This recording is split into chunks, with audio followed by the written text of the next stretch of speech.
الحمد لله رب العالمين والصلاة والسلام على خاتم الأنبياء والمرسلين وعلى آله وأصحابه أجمعين ومن تبعهم بإحسان إلى يوم الدين. علماء کرام حضرت الالحاد درسونه روان دي. مغربي فکر فلسفه بیانېږي. نن 28 نمبر درس دی. په پرونی درس کې موږ دا څو درسونه موږ د علم الکلام د قدیم مبارک وضاحت کوو دوستانو، چې د قدیم او جدید علم الکلام تاریخي ادوار باندې سره زموږ خبره وکړه. د معتزله مبارک موږ سره خبره وکړه چې دوی ځان ته اصحاب العدل او اصحاب التوحید ولې وایي. دا غي وضاحت هم د حسن بصری رحمت الله علیه تعارف شو، داسې واصل بن عطا تعارف شو، دا شانته کې د شیخ ابو الحسن اشعری رحمت الله علیه تعارف شو، د اعتزال ولې ترک کو. دغه شانته کې دوستانو د ابو منصور ماتوریدی رحمت الله علیه مختصر تعارف شو. نن برازو منګه علم الکلام باندې دوستانو علماء کرام فرمایي چې 15 ادوار تیر شوي تر اوسه پورې. 15 ادوار د قرن اول نواله تر اوسه پورې 15 دور دی. دا 15 دور دی چې دا روان دی په علم الکلام باندې. نو په دې باندې خبره کو. نن به منګه یو څو مسلې دلته بیانو چې اوله مسله په امت کې پیدا شو، هغه مرتکب د کبایر چې د دې څه حکم دی. او دې سره سره موږ نن دا وایو چې د ابن عباس رضی الله تعالی عنہ د خوارجو سره مناظره شوې وه. خوارجو ولې په حضرت علی رضی الله تعالی عنہ باندې فتوا لګولې وه، د هغې به وضاحت کوو دوستانو. د هغوی درې اعتراضات نو دا نن زموږ د درس عنوان او خلاصه ده. مولانا صاحب عبارت شروع. د علم الکلام د تدوین په باره کې 15 ادوار تیر شوي دي. مولانا خالد رحماني حفظه الله په آسان علم الکلام د دې کتاب د آسان علم الکلام دا به وګورئ. صفحه نمبر 37 کې د دې خبرې وضاحت کړې ده چې د علم الکلام د تدوین په باره کې 15 ادوار تیر شوي دي. اوله مرحله ابتدایي مرحله اولنۍ صدۍ ابتدا مرحله چې د اوله مرحله دا د اولنۍ صدۍ د هجرې ابتدایي دغه د زمانه ده. دویمه مرحله چې د دویمه صدۍ د هجرې نه واله تقریبا د 15مې صدۍ د هجرې زمانه ده. یعنی سلور صدۍ 400 کاله زمانه د علم الکلام د تدوین او د مختلفو فرقو د ظهور زمانه ده. دریمه مرحله دا د 6مې صدۍ نه واخله تر 9مې صدۍ پورې زمانه ده.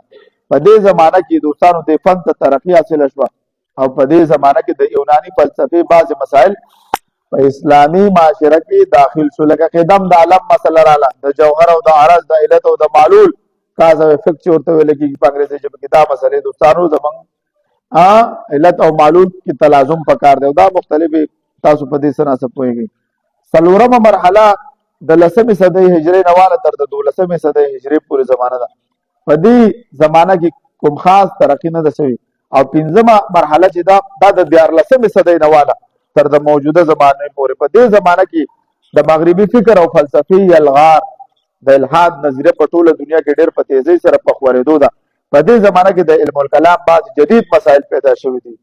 موږ رد د چا کوو؟ د دې جدید فلسفې کوو. دا ډېره خطرناکه فتنه ده او د دې رد الحمدلله ښه په مدلل انداز کوو. اوله مرحله د علم الکلام په باره کې اوس تفصیلي وضاحت. د اسلام په ابتدایي دور کې د اعتقادي مسایلو باندې د بحث مباحثې ضرورت نه و، ځکه د قرآن کریم او احادیث مبارکه نه براه راست صحابه کرام رضی الله عنهم مستفید شوي وو.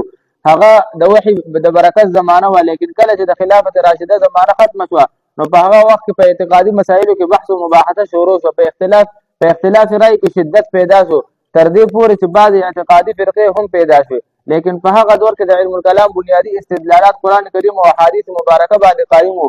په هغه وخت کې په علم الکلام کې عقلي علوم یا کوم فلسفه نه وه داخل شوې. په هغه دور کې 3 اهم مسایل پیدا شو او د دې مسایلو د 3 مسایل پیدا شو. اوله مسله چې مرتکب د کبیره ارتکاب د کبایرو باندې سړی کافر کیږي که مسلمان وي او که نه وي. اوله مسله د ګناه کبیره مرتکب په باره کې وه. مرتکب د ګناه کبیره څه حکم لري؟ آیا مرتکب د ګناه کبیره مسلمان دی او که کافر شوی دی؟ د ګناه کبیره په وجه وروستو بیا د دې اختلاف په بنا باندې بله مسله پیدا شوه چې په ایمان کې د اعمال صالحه حیثیت کم دی. آیا د اعمال صالحه پرېښودونکي د ایمان نه محرومیږي او که نه؟ دا مسله په هغه وخت کې پیدا شو چې کله د حضرت علي رضی الله تعالی عنه د حضرت معاویه رضی الله تعالی عنه درمیان کې اختلاف پیدا شو چې د هغې په سبب په 37 هجرې کې د دریای فرات په غاړه جنګ صفین وشو. په آخر کې نوبت صلح ته راغی نو دواړو جانب نه یو حکم مقرر شو. دوی کومه فیصله وکړي دواړه جانب قبلوي. دا د جنگ صفین واقع چې شوی د دوستانو دا غوړه معتزله وکړي چې عبد الله بن سبا يهودي د خپل ډله نیمه د حضرت علي رضی الله تعالی عنہ په صف کې اردن نکړو نیمه د معاویه رضی الله تعالی عنہ دوی به باندې گزارونه کول به چې دا دوی کې دا دوی کوئی شو دا سازش دوی کړل چې مسلمانان خپل کې په اتفاق کړی و د حضرت علي رضی الله تعالی عنہ د طرف ابو موسی اشعری رضی الله تعالی عنہ مقرر شو، د حضرت معاویه رضی الله تعالی عنہ د طرف نه عمرو بن العاص رضی الله تعالی عنہ مقرر شو. په دې وخت د حضرت علي رضی الله تعالی عنہ پر اختر کې شامل بعض خلکو اعتراض وکړو چې د الله تعالی د حکم په ځای د بل چا حکم منل کفر دی. نو د دې زینا د خوارجو ابتدا وشوه چې تاسو د الله د حکم په ځای ان الحكم الا لله آیات مبارک دی، حکم د چا دی؟ د یو الله دی. دوستانو د دوی د قران آیت په دلیل کې پیش کولو ان الحكم الا لله، حکم یوازې الله ته خاص دی. په دواړو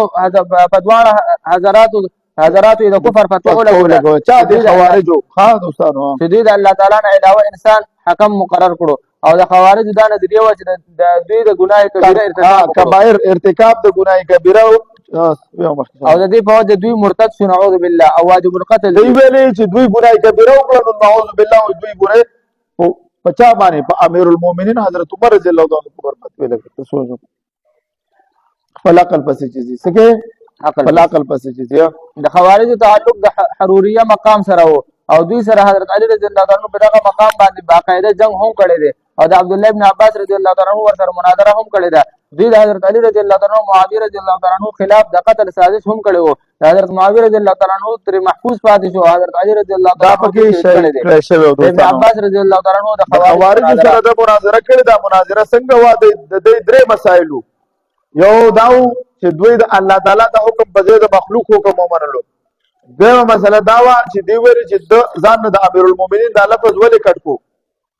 دریمه مسله دا و چې دا موږ کوم جهاد وکړو کوم جنگ موږ وکړو جنګ سفینو شو په دې کې غنیمت مال نه و، نو تاسو څنګه جهاد کوئ چې تاسو پکې غنیمت نشته. دا درې مسلې وي او ابن عباس رضی الله تعالی عنہ ورغه غلطه ورته او هغه سره مناظره وکړه ته د قران نه ول جوابات ورکړه. سی وکړو قران نه ولې هغه قران منلو، هغه ساينس او ټکنالوژي نه منله، هغه د قران نه جواب ورکړ. ابن عباس رضی الله تعالی عنہ فرمایي کړه چې خوارج د حضرت علي رضی الله تعالی عنہ جماعت نه علیحده شو نو هغه په یو مقام کې راجم شو. هغه وخت د هغه تعداد 5,000 کسانو هغه مشوره وکړه چې موږ د حضرت علي رضی الله تعالی عنہ خلاف د جنگ د پارزانونو تیارو. ابن عباس رضی الله تعالی عنہ د حضرت علي رضی الله تعالی عنہ اجازه طلب کړو چې زه د خوارجو سره مناظره کول غواړم. حضرت علي رضی الله تعالی عنہ ورته اجازه ورکړو. ابن عباس رضی الله تعالی عنہ فرمایي چې ما یو بهترین یمنی لباس زیرتن کړو او د غرمې په وخت کې زه هغوی ته ورسېدم. ما د هغوی په شان عبادت گزار نه ولیدلې. هغوی ما ته مرحبا وویل. ما ورته ویل دوی به داسې عبادتونه کول. نبی علیہ السلام حدیث مبارک دی کنه دی ابو موسی اشعری رضی الله تعالی عنہ ته یو خارجي ویلو مړو تاسو مون غلط دی د صحابي د رسول ته وستا مون غلط دی. نو دا وسلم دی چې هغه خلکو دونه قرباني ورکړي نو دوی ډیر زیات عبادت گزارو.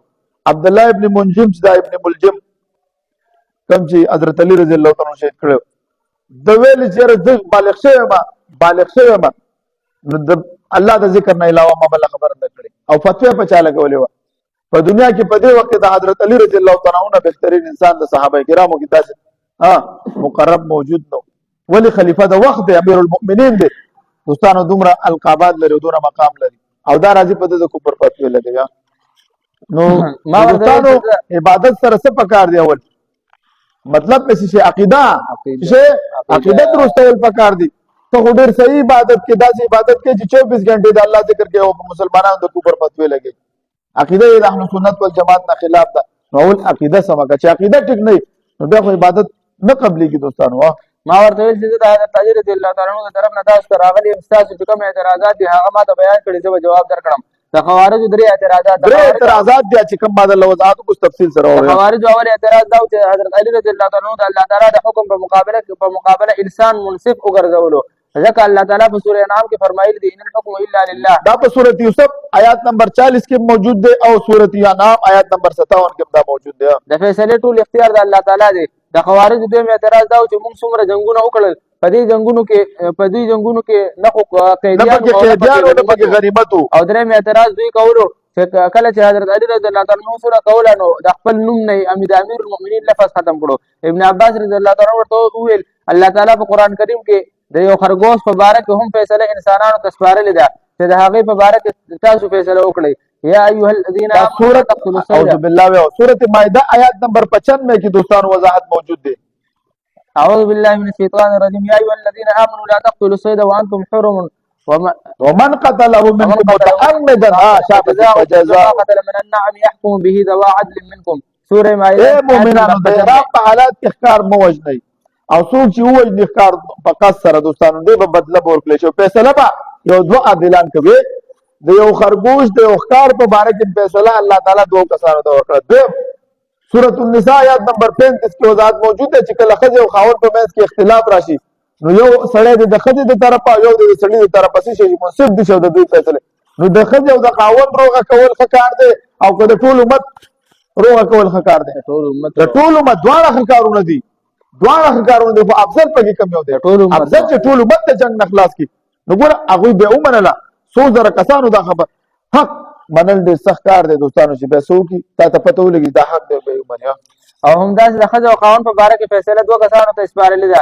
الله تعالی په سوره نساء آیت نمبر 34 کې فرمایلي دي وان خفتم شقاق بینهما فبعثوا حکما من اهله وحکما من اهلها. یو دې د سړي د طرفه شي یو دې د ښځې د طرفه شي. ابن عباس رضی الله تعالی عنہ ابن عباس رضی الله تعالی عنہ خوارجو ته قسم ورکړو چې آیا د یو خرګوش یا د خاوند او ښځې په منځ کې منصف مقررول افضل دی که یا د مسلمانانو په منځ کې خونریزي بندول افضل دی.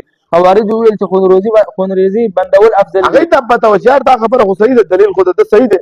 دویم اعتراض په دې جنګ کې قیدیان په دې جنګ کې قیدیان نه نو ګوره په دې جنګ کې زموږ مور بي موجود وه عایشه رضی الله تعالی عنها غالبا وازواجه امهاتهم د پیغمبر په بیان زموږ میندې دي. دا روافض شیګان چې کله موږ ته برات ته راوغږي چې موږ ورته وایو وایي زه مسلمان یم ما ته کافر ولې وې نو ما ورته ویل چې ته مور بي عایشه رضی الله تعالی عنها خپله مور ګڼې وایي نو قرآن نه انکار نه شو.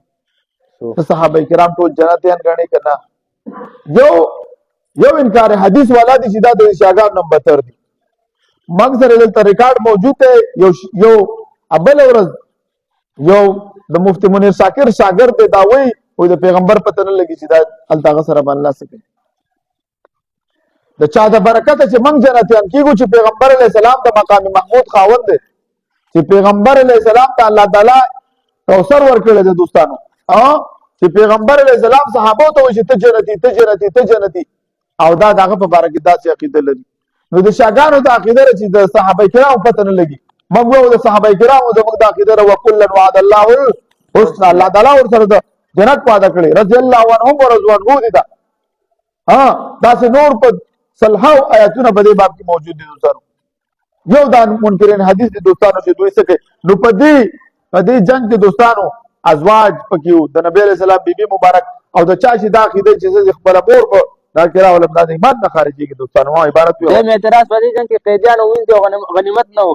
ابن عباس رضی الله تعالی عنہ ورته وویل تاسو کې څوک دا خوښوي چې خپله مور المؤمنین عایشه رضی الله تعالی عنها په قید کې راولي. دا آیات ته ګورئ د دې د اصحابو سره په مینه دا د ایمان نښه ده. ګوره الحمدلله شکر دی چې ټولو سره موږ کوو څه په شمول د اهل بیت سره کوشش به کوو چې د روافضو په ضد کې چېرته د اهل بیتو بې ادبي درنه ونه شي. ګوره د روافضو په ضد کې د اهل بیتو ګوره د اهل بیتو سره دا حالان زه تاسو ته لنډ وایم څوک چې لکه مفتي صاحب دی مفتي صاحب سره مینه لري او د اولاد سره مینه لري د اولاد سپکې سپورې وایي مفتي صاحب نه خفه کېږي. تاسو سره سړی مینه لري ستا اولاد سره سپکې سپور پلار مور درله کنځي ته به نه خفه کېږي. اوس ته په پیغمبر ایمان لري او ته د هغه اولاد په باره کې سپکې سپورې وایي دوستانو دا د ایمان نه په سړی خارج کېږي.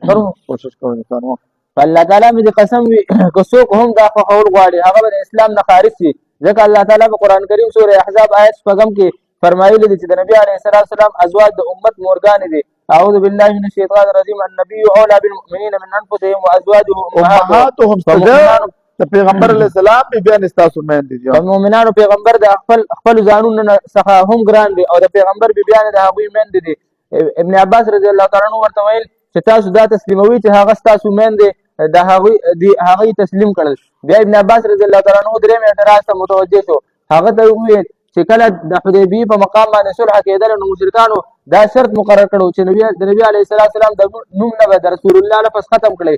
نو نبی علیه السلام حکم وکړو په هغه معاهده کې د نبی علیه السلام د نوم سره رسول الله ونه لیکه. نو نبی علیه السلام حضرت علی رضی الله تعالی عنہ حکم وکړ چې زما د نوم نه محمد صلی الله علیه وسلم نه رسول الله لري کا. هغه ویل دا الله رسول الله زما لاسونو کې دوه طاقت نشته. نبی علیه السلام په خپل هغه میټاو کو. نو که چرته په دې لفظ میټاوېدلو سره چرته دغه په شان کې دا کېدلی که مواله راتلی خو بیا خو پیغمبر علیه السلام په خپله داسې دا کړی دوستانو.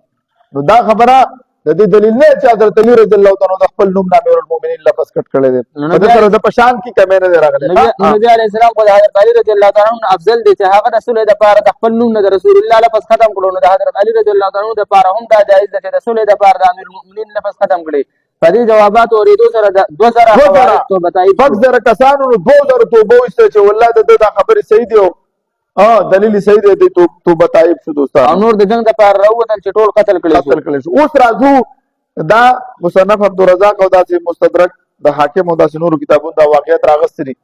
راځو د ګناه کبیره په باره کې چې مرتکب د کبیره د دې په باره کې څو مذهبونه ابتدا کې دا 3 مذهبونه دي 3 فریقه دي. وایي د ګناه کبیره په باره کې 3 فریقه شو. اول خوارج او عقیده د خوارج نظریه و چې مرتکب د ګناه کبیره هغه کافر دي او د دوی سره قریب معتزله دي. د هغوی نظریه ده چې کوم انسان مرتکب د ګناه کبیره شي هغه مؤمن پاتې کېږي. اوس ته منیر شاکر څه فتنه ده. دوی وایي که انسان جهنم ته لاړ دا به بیا د جهنم نه راوځي. د سره مسلمان جهنم ته تللی نشي. دا عقیده شوه که ته زنا کې که ته شراب څکې که ته هر څه کې او ته مسلمان یې بس بیګا مور سره په دې باندې هم مناظره وه. د دوی اوس دا بل عقیده راویستله څه چې مسلمان د سره څه نشي کولی جهنم. ولې دوی صرف هغه د جهمیه عقیده ده چې ما جاء به النبي صلی الله علیه وسلم او دغه شانته کې د معتزله عقیده ده دوی چې بس چا ما جاء به النبي باندې وی منلو بس دا جنتی دی او که جهنم ته یو ځل لاړو بیا بند شو بیا څوک نشي راوتلی. بې سوالونه کولی دا په کم ګیټ راوځي او دله به عملنامه بیا څنګه ملاویږي او دا او دا او دا اعتراضات. اوس او چې موږ درته قرآن آیتونه ورته مخې ته پیش کړي دې څه مطلب دی بیا وروره جواب ورسره نه و. مخکې ځه لیکن د ګناه کبیره په وجه نه کافر کېږي یعنې د دوی په د ایمان او کفر په منځ کې درجه ده چې هغه انسان نه مؤمن دی او نه کافر. اول نظر چې و دا د خوارجو دی. خوارج وایي ارتکاب د کبایرو چې چا په مرتکب د کبیره کافر شو. دغه څه وایي معتزله وایي چې د کافر دی او نه مسلمان دی. اول فریق دا دی. دویم پکې مرجیه دي. بیا دلته اهل حدیث حضرات په موږ د مرجیو الزام لګوي په امام صاحب باقاعده شیخ امین الله صاحب وایي چې دا خبره د دوی غلطه ده چې څوک احنافو ته مرجیه وایي. دوستانو د مرجیو قول دی چې د نجات لپاره صرف ایمان کافي دي اعمال صالحه ته ضرورت نشته دی. د ګناه کبیره په باره کې چې کوم وعیدونه منقول دي په هغې کې تعویلونه کوي. د مرجیو اقوال دلته ذکر کوو چې مرجیه څوک دي. د امام طبري رحمت الله علیه په قول باندې ابو جعفر طبري رحمه په تهذیب الاثار کې فرمایي فأما المرجئة اليوم فهم قوم يقولون الإيمان قول بلا عمل. الإيمان قول بلا عمل. إيمان قول ده بغير عمل بس لا إله إلا الله ده ویل بس سوچا مسلمان جنتی. فلا تجالسوهما ولا تواكلوهم ولا تشاربوهم ولا تصلوا معهم ولا تصلوا عليهم. فنن زمانه کې مرجئه داس جماعت ته ویل شوي د کوم چې دا عقیده ده چې ایمان بغیر د عمل نوم دی. یعنی کلمه شهادت لهذا تاسو د دوی سره مکه نه یو نه دوی سره خوراک او اسکا کوي او نه ور سره ملاقات کوي او نه د هغوی په جنازو کې شرکت کوي. شاباش. اعتراض دلته غیر مقلدین چې اعتراض کوي پتا سو باندې چې امام صاحب احناف مرجئه دي.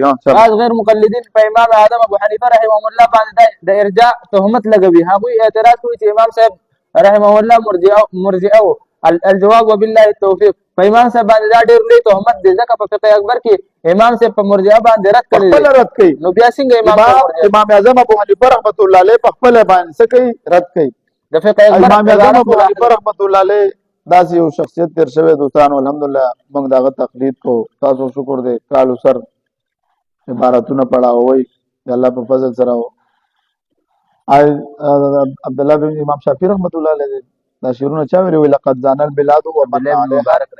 عبد الله بن مبارک رحمت الله علیه لقد زان البلاد ومن عليها امام المسلمين ابو حنيفه باحكام واثار وفقه كآيات الزبور على الصحيفه فما بالمشرقين له نذير ولا بالمغربين ولا بكوفه فرحمه ربنا ابدا عليه مدة ايام وقريت. نو او اول من دون علم الشريعه ورتبه ابوابا. امام اعظم ابو حنیفه رحمت الله علیه هغه شخصیت دی چې د اول څوک نو په دې باندې د ارجاء د تهمت لګول دا غلط دی. په خپل امام اعظم ابو حنیفه رحمۃ اللہ علیہ په فقہ اکبر کې اوس بعض خلک دي د فقہ اکبر نه انکار کوي دا د امام صاحب دغه نه تصنیف نه دی نه دا خبره غلطه ده دوستانو فقہ اکبر د امام صاحب څه تصنیف دی دوستانو ها د فقه اکبر عبارت ملاحظه کړي ولا نقول ان المؤمن لا تاسو د دې شرح چې د مولا علی قاری رحمۃ اللہ علیہ کړي دلته موجوده ما سره موجوده او پس ګورئ دوستانو ولا نقول انه لا يدخل النار فيها ولا نقول انه يخلد فيها وان كان فاسقا بعد ان يخرج من الدنيا مؤمنا ولا نقول حسناتنا مقبولة وسيئاتنا مغفورة كقول المرجئة من خدا سي نه وایي چې قول د مرجئو غو ته پښتو زره ترجمه او موږ دا نه وایو چې د مؤمن لپاره ګناه ضرر نه ورکوي او موږ د دې قائل نه یو چې مؤمن به جهنم کې نه داخليږي او موږ د دې قائل هم نه یو چې مؤمن به همیشه په جهنم کې وي اگر چې فاسق وي مګر چې د دنیا په حالت د ایمان کې رخصت شوی وي او موږ د دې قائل هم نه یو چې تاسو نیک اعمال مقبول دي او تاسو ټول ګناهونه معاف شوي دي لکه څنګه چې د مرجئو عقیده ده ولا نقول ان حسناتنا مقبولة وسيئاتنا مغفورة كقول ولا نقول ولكن نقول المسألة مبينة مفصلة من عمل حسنة بشرائطها خالية عن العيوب المفسدة والمعاني المبطلة ولم يبطلها حتى خرج من الدنيا فإن الله تعالى لا يضيعها بل يقبلها منه ويسيبه عليها. الفقه الأكبر مع الشرح صفحة 77 ترجمه زمون خدا عقیده نه ده چې نیک اعمال مقبول دي او ګناه معاف شوی ده لکه څنګه چې د مرجئو عقیده ده چې د ایمان سره کوم ګناه هیڅ نقصان نه کوي بلکې زمون عقیده ده چې کوم انسان نیک عمل وکړو د هغې شرایطو سره کم چې د مفاسدو نه خالي وي نو هغه عمل به نشي باطل کولی او کوم انسان چې داسې حالت کې د دنیا نه رحلت وکړي نو الله تعالی به د هغه عمل نه ضایع کوي بلکې هغه به قبول کړي او ثواب به پرې ورکړي. شیخ عبدالله صاحب خپل د کتاب دی الحق الصریح جلد نمبر اول صفحه نمبر 80 کې فرمایي د غیر مقلدین مشهور شخصیت امین الله پشاوري صاحب هم د دې قائل دي چې احناف مرجئه نه دي هغه په خپل کتاب الحق الصریح جلد نمبر اختلاف پر سړي سره کوي خو د خلکو د مشرانو د استادان مشران ادب سره دین نوم یادوي ښه دا ځان کې زه دا زما رائے داسې نور والله ولم او د مشرانو چې څونه د هر مکتبه فکر دی مشران په احترام یادوي نو زه هغه په خپل کتاب الحق الصریح جلد نمبر 1 صفحه نمبر 80 کې فرمایي چې د انصاف خبره دا ده چې احناف مرجئه نه دي ځکه د مرجئو عقیده ده المعصیه لا تضر مع الايمان د ایمان سره ګناه کول څه ضرر نه لري. الحق الصریح جلد نمبر اول صفحه نمبر 80 دا د مذهب شو د اول خوارج ویلي چې مرتکب د کبیره کافر دی دویم خوارج ویلي دویم مرجئه ویل چې څه ایمان سره عمل ته ضرورت نشته دی دریم د اهل سنت والجماعت دی اهل سنت والجماعت د اعتدال او درمیانه روي لار غوره کړې ده چې د مسلمان او کافر دپاره د مدار ایمان دارومدار ایمان راوړل دي لیکن د کبایرو د ارتکاب په انسان فاسق او ګناهګار کیږي کافر کیږي نه د خوارجو بیا دي اول ازارقه دویم عبادیه دا عبادیه اوس موجود ده دا په دې عمان کې موجود ده اکثر موږ مرګري تاسو کې د لاسونو جوړن کړي خدای سره اهل سنت والجماعت سره دغه استه دي او روان دي عبارتونه روان زر خوارج کې دوه ډلې وي یو پکې غالب خوارج چې دا جماعت نافع ابن ازرق متبعين او دوی ازارقه ویل کېدل د دوی د نافع ابن ازرق په قیادت کې د بصرې نه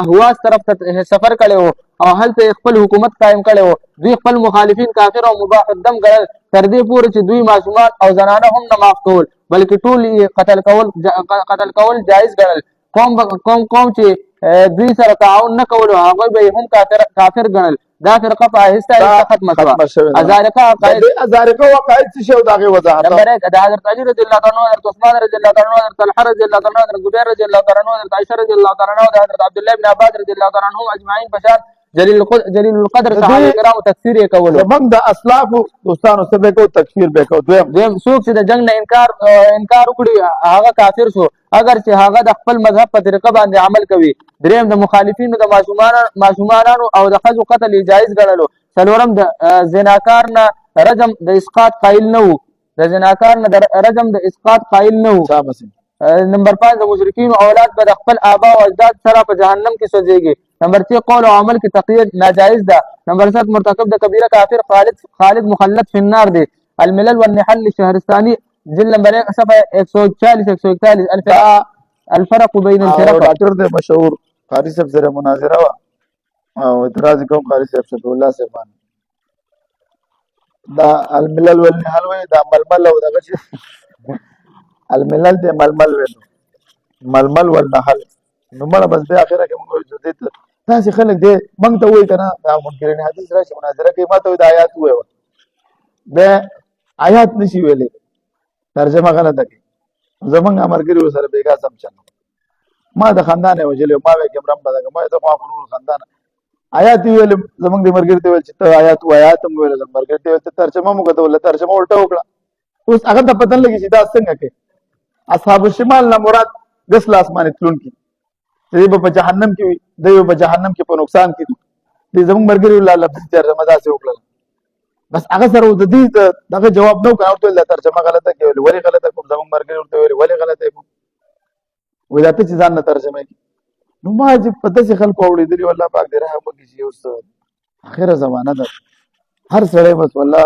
بس مفتي دی مولا دی ښه مخکې د خوارج دویمه ډله اباضیه ده د قوم نسبت چې د عبدالله بن عباس طرف ته کیږي دوی به نور مسلمانانو ته کافر ویل لیکن د دوی په نسب د کفر یو بله اصطلاح مقرر وه دوی به ویل چې د دین په لحاظ سره کافر نه دي البته د کفر نه مراد کفران نعمت دی دا فرقه اوس هم په عمان او بعض افریقي ممالکو کې موجود ده د اباضیه او د زمونږ د دوی سره کم اختلاف دی د اباضیو سره زمونږ کم اختلاف دی هغه نمبر 1 اباضیین فرقه د صفات الهی نه انکار کوي او صفات عین ذات معتزله ده معتزله عقیده ده شابه مگر اهل سنت والجماعت د صفات باری تعالی اقرار کوي نمبر 2 اباضیین په آخرت کې د رؤیت د باری تعالی نه انکار کوي مگر د اهل سنت والجماعت په نسبت د اجماعي مسله ده چې رؤیت د باری تعالی په جهاد کې بس خوندې چا کې د الله دیدار نه الله دریم اباضیین د قران کریم د مخلوق کېدو قائل دي کوم چې د معتزله مشهور عقیده ده لیکن اهل سنت والجماعت د قران کریم مخلوق کېدو نه انکار کوي سلورم د اباضیه عقیده کوم انسان چې د ګناه کبیره د ارتکاب سره د دنیا نه لاړو اگر چې هغه کلمه گو وي او تمام اعمال کوي بیا به هم د جهنم کې همیشه د پاره سوري دا عقیده اوس په شاکر او د متبینو ورکړه د دی وی انسان جهنم ته لاړو دروازې به بند شي بیا څوک نشي راوتلی او که جنت ته څوک لاړو بیا نشي راوتلی پنځم څوک چې ارتکاب د ګناه کبیره وکړي هغه مستحق د شفاعت نه دی لیکن د اهل سنت والجماعت عقیده ده د دې منیر شاکر د ډلې د عقیده ده چې ډېر انسانان به د نبی علیه السلام د شفاعت په وجه د جهنم نه بهر شي شپږم په قرآن کریم او احادیث مبارکه کې د ډېرو څیزونو متعلق تذکره موجود ده مثلا میزان عدل به قایم کړی شي پولیسرات باندې به تېرېدل وي عباضیین په دې کې تعویل کوي لیکن اهل سنت والجماعت د ټولو قایل دي وم د اهل سنت والجماعت اتفاق دی چې د قران کریم نه وروسته د بخاري او مسلم شریف مقام دی لیکن اباضیین عقیده ده چې د قران کریم نه وروسته د مسند ربيع بن صهيب مقام دی موسوعه الاديان والمذاهب المعاصره دا اوله مسله و چې مرتکب د کبیره دا څه حکم لري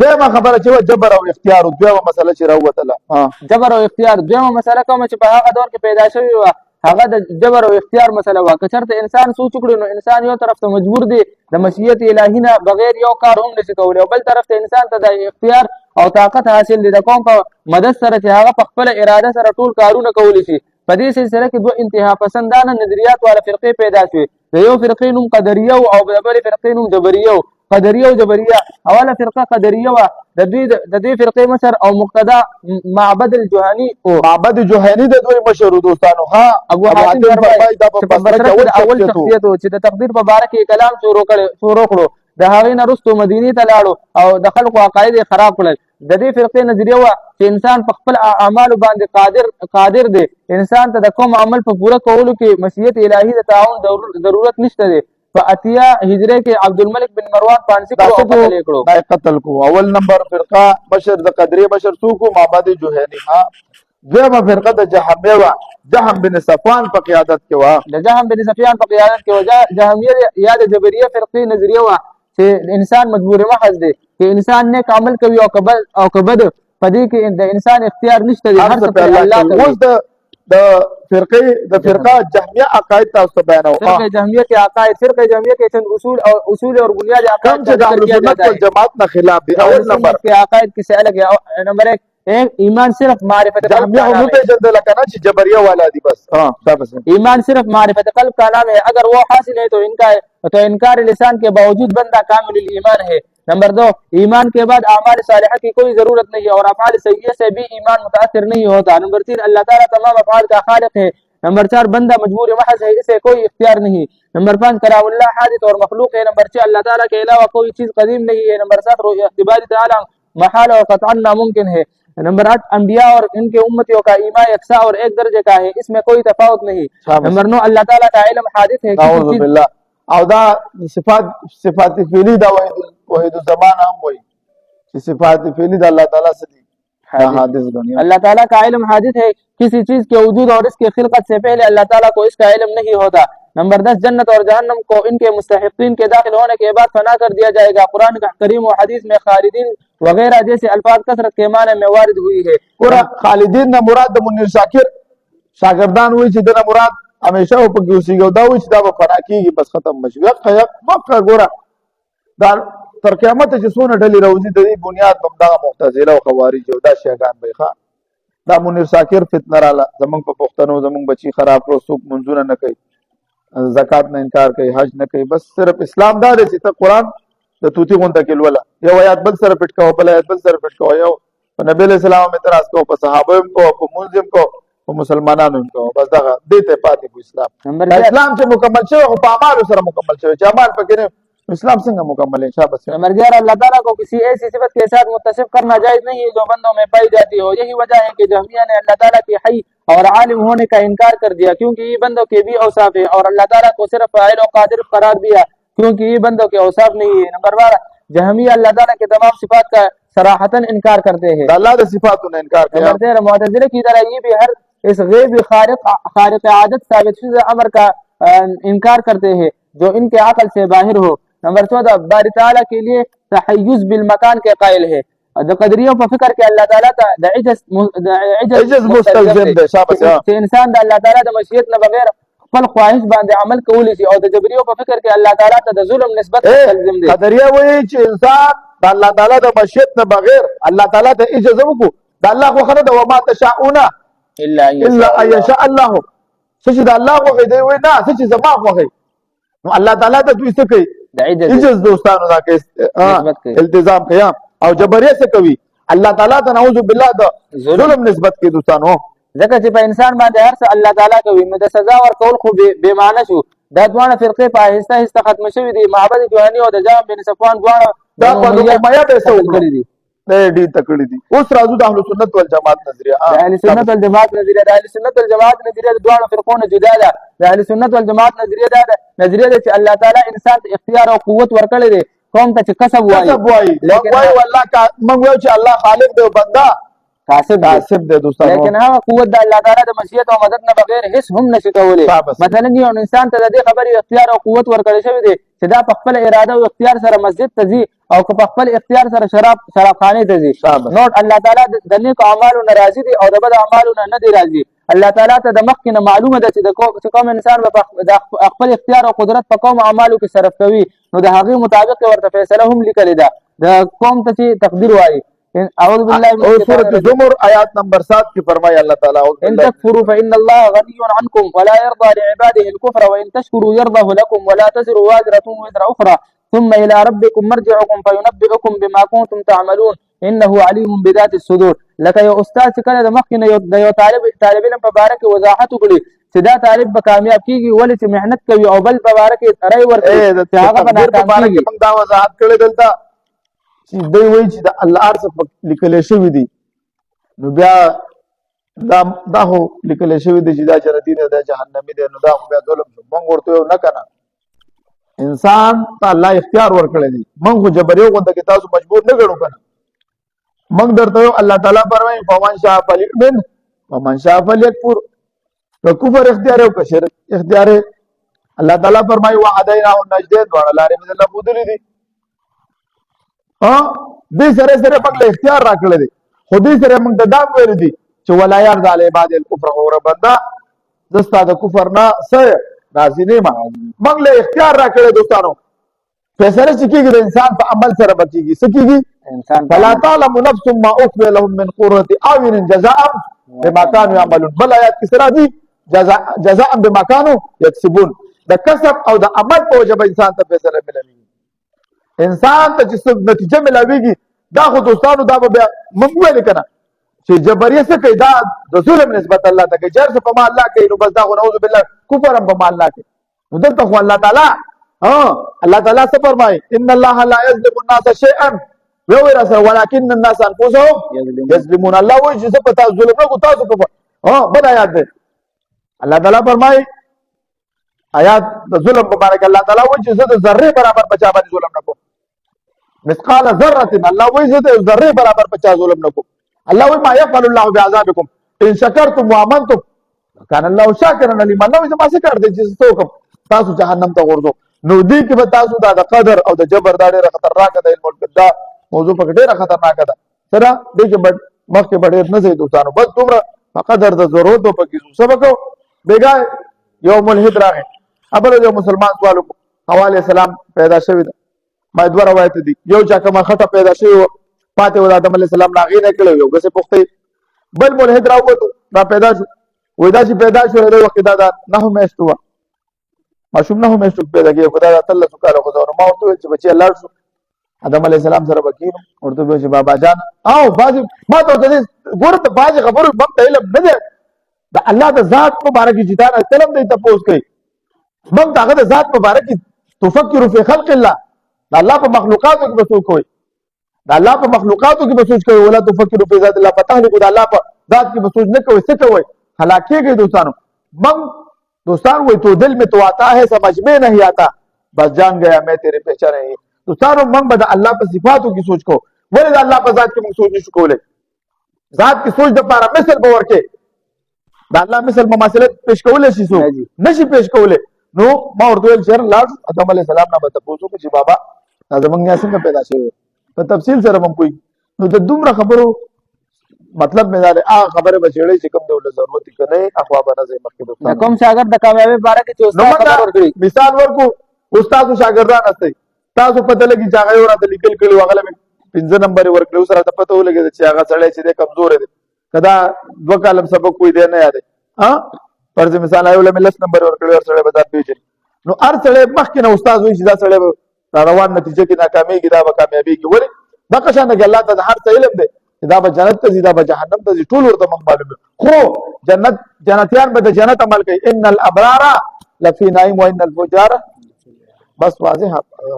د کوم شاګرد د کامیابی باره کې چې استاد خبر ورکړي وو کله هغه طالب کامیاب شي نو څوک دا نه وایي چې د دې استاد پیژنګویي ورکړې وه، بلکې خلک وایي چې د دې طالب ډېر محنت کړی و. او کله چې هغه بل طالب ناکام شي نو څوک په استاد باندې اعتراض نه کوي چې هغه پیژنګویي ورکړې وه، بلکې خلک وایي چې دې طالب محنت نه کولو. مسله امامت بس دی دا ډېره همدرد دی دوستانو، دا ورپسې اورئ. واخر دعوانا